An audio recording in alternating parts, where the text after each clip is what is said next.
plastic.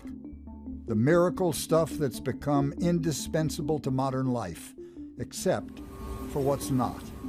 The throwaway, single-use trash that overwhelms all efforts to recycle. Can the genie be put back in the bottle? We'll look at a way to stop the deluge and what's holding that effort back.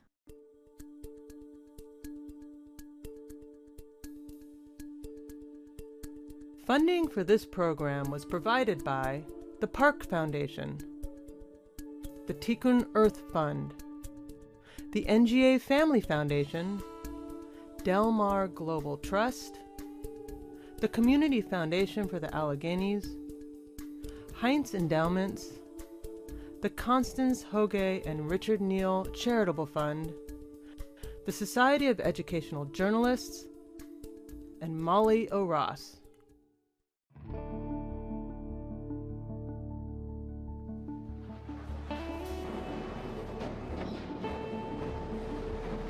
If any single human-made substance defines the modern era, it is the miracle product of plastic. It benefits our lives in so many ways, from cars to computers to phones, to a world of durable goods, even the clothes we wear. Plastic in its various forms is used by nearly every human on the planet. But one use of this miracle stuff that accounts for nearly half of all plastic being made has come back to bite us. The disposable, single-use packaging, plastic food containers and bottles that can persist in the environment for centuries. The immense volume of debris flowing into the ocean is one problem. But there are signs that the process of making all this plastic is also having a serious impact on our health and the environment. The question is, how do we keep all the benefits that plastics provide, but protect ourselves and the environment from the negative impacts? And why does this waste stream continue to grow despite so many efforts to reduce it? On November 7, 2017, construction began on the Royal Dutch Shell ethane cracker plant in Beaver County, Pennsylvania. A plant designed to each year produce over 1.5 million tons of raw plastic. 10 years ago, when we started courting Shell in Beaver County, we had 4 hotels. Today, we have 31. Where the steel industry left us 30 years ago, and we have been desperate for economic impact. All of my great-grandparents and grandparents worked in Braddock, and I spent half of my childhood there.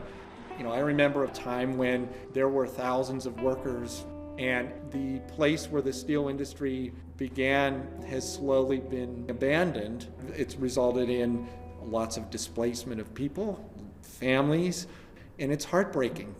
Have you gotten to see what's going on at the Shell petrochemical facility, also known as the cracker plant? If you have not, will you please take a ride to go see it? Take right now. It has, I believe, the 3rd tallest crane in the country and the 5th tallest crane in the country. And my understanding is it is the single largest construction site in the United States, if not the world.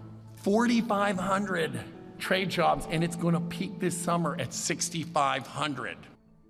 The reason why I got into office, why I wanted to do this, because I have 7 kids, and after seeing my siblings leave Western Pennsylvania, I want to see a day when they can stay here. As an incentive for Shell to build their ethane cracker in rural Beaver County, the majority of state lawmakers voted for the biggest tax break in Pennsylvania's history. The belief was that it would boost the economy by tapping into the natural gas deep within the state's Marcellus Shale formation. By fracking, the drilling method that injects liquids at high pressure to fracture the rock and release liquid ethane, the main feedstock for making plastic. But from the very start of the Shell project, Pennsylvanians have been divided about the idea.